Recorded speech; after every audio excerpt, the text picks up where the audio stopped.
beriladigan eng ko'p savol bu insulinga qaram bo'lib qolmaymanmi degan savol. Aslida esa bu qanday holat? Demak, men bugun sizlarga to'liq ma'lumot beraman. Birinchi navbatda qachon insulin buyuramiz? Qandli diabetni ikki turga bo'lib olamiz. Birinchi tur qandli diabet va ikkinchi tur qandli diabet. Birinchi tur qandli diabetda asosan yoshlar va bolalar kasallanishadi va buning asosiy sababi beta hujayralarimiz, ya'ni insulin ishlab chiqaruvchi hujayrani shikastlanishi oqibatida organizmda nisbiy yoki absolyut insulin yetishmasligi uchun bu bemorlar muhokamasiz insulin terapiya qabul qilishadi. Bu birinchi holat. Endi ikkinchi tur qandli diabetda sal boshqacha kechadi. Ya'ni bu turni kelib chiqishining asosiy sababi bizni noto'g'ri turmush tarzimiz, stresslarga chalinuvchanligimiz, har xil uglevodlarga boy ovqatlarni iste'mol qilishimiz, nasliy moyilligimiz, semizligimiz yoki biror bir gormonal preparatlarni palapartish qabul qilganimiz oqibatida kelib chiqadi. Demak, buning asosiy kelib chiqish sababi insulin rezistentlik deb olamiz. Insulin rezistentlik aslida nima? Insulin rezistentlik bu hujayralarimizni har birida insulinga bo'lgan sezuvchi retseptorlar mavjud. Insulin aynan shu retseptorlar bilan aloqa qilganligi orqali o'zini biologik effektini ko'rsatadi. Ya'ni har bir hujayramizni darvozasini, ya'ni membranasini ochib beradi va unga glyukozani kiritib beradi. Aynan shu glyukoza bizga energiya bo'lib ishlab chiqaradi. Endi agar insulin rezistentlik holati yuzaga kelsa, aynan shu retseptorlarimizni faoliyatini buzilishi yoki kamayib ketishi, sezuvchanligini pasayib ketishi oqibatida insulinga bo'lgan sezuvchanlik pasayadi va bu holatni biz insulin rezistentlik deb ataymiz. Demak, bunday holatda, ya'ni insulin rezistentlik holatida to'qimaga, ya'ni hujayramizga glyukozani to'liq kira olmasligi oqibatida qondagi glyukozani miqdori oshib boradi.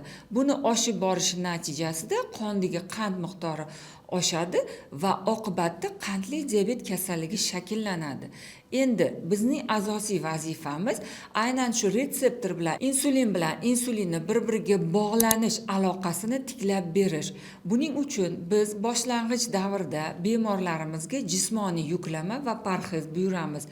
Ko'p insonlar agar shu jismoniy tarbiya orqali, parhez orqali qondagi qand miqdorini normallashtira olishsa, demak biz bu bemorlarni kuzatuvga olamiz va bu bemorlar jismoniy tarbiya va parhez yetarli hisoblanadi. Lekin agar ham parhez, ham yuklama oqibatida qondagi qand miqdori pasaymasa, biz sekin-asta keyingi bosqichga o'tamiz. Ya'ni qondagi qand miqdorini pasaytiruvchi preparatlarni qo'llaymiz va bu preparatlar qondagi qand miqdorini pasaytirib beradi. Agar bu qondagi qand miqdorini pasaytiruvchi preparatlardan ham foyda ko'rilmasa, demak biz insulin terapiya tavsiya qilamiz. Insulin terapiyani o'zini qat'iy ko'rsatmasi va qarshi ko'rsatmasi mavjud.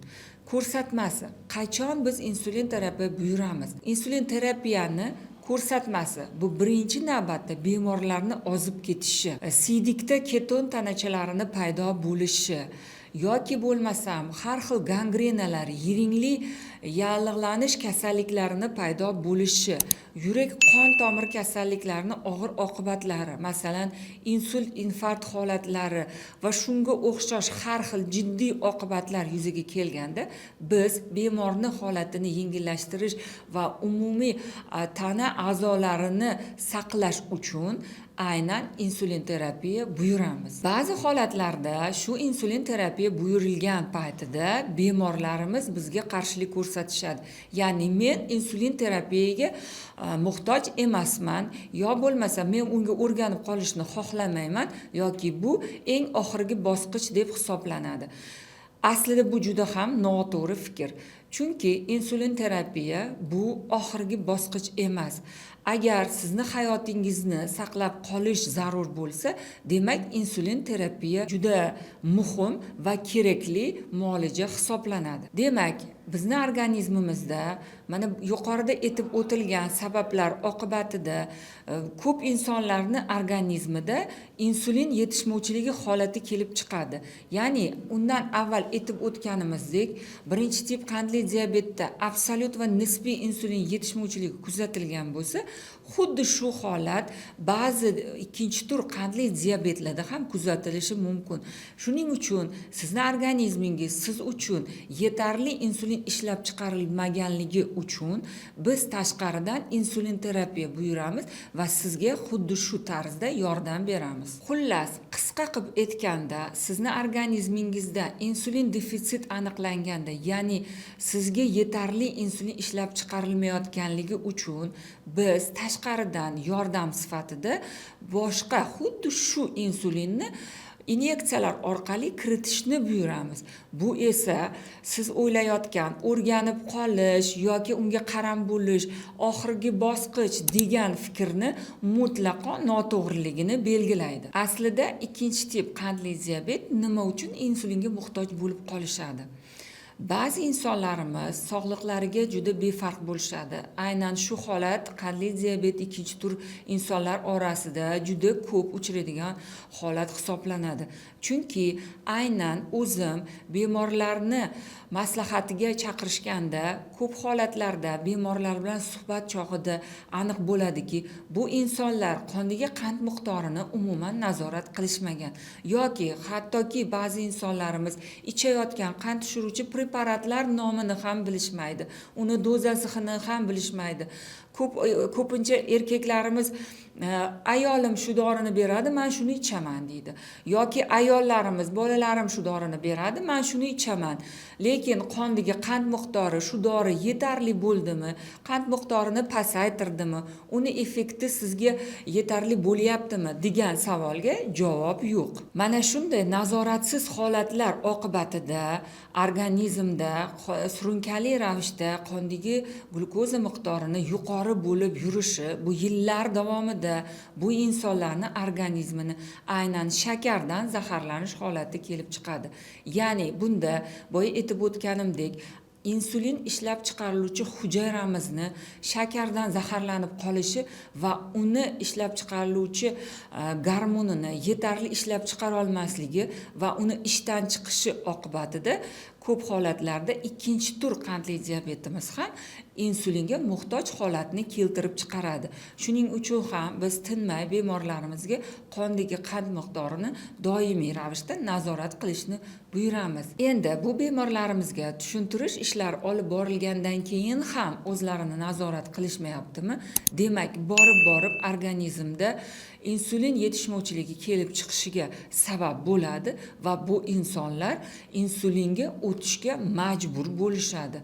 Va shu insulin terapiya orqali biz bu bemorlarni hayot sifatini yaxshilashga harakat qilamiz. Xulosa qilib aytamanki, insulin terapiya bu siz o'ylaganchalik qaram bo'lib qoladigan yoki biror bir muhtoj bo'ladigan preparatlar qatoriga umuman kirmaydi.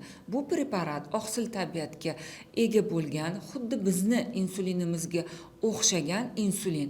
Buni tashqaridan kiritish orqali biz sizni hayot tarzingizni yaxshilash, organizmda kelajakda kelib chiquvchi og'ir oqibatlarga va asoratlarga sabab bo'luvchi holatlarni oldini olishga harakat qilamiz. Insulin terapiyaga yetib borishni xohlamasangiz, qandli diabet aniqlangan kundan boshlab sog'lom turmush tarzini olib boring.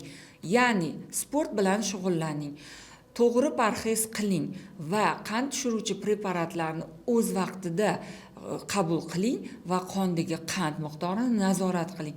Shu orqali siz organizmingizni to'liq holatini saqlab qolasiz. Ko'p holatlarda insulin terapiya buyurilgandan keyin ko'p insonlarni fikri, demak men parhez qilmasam ham bo'ladi, sport bilan shug'ullanmasam ham bo'ladi, masalan hal bo'ldi deb o'ylashadi. Aslida bu juda xato fikr.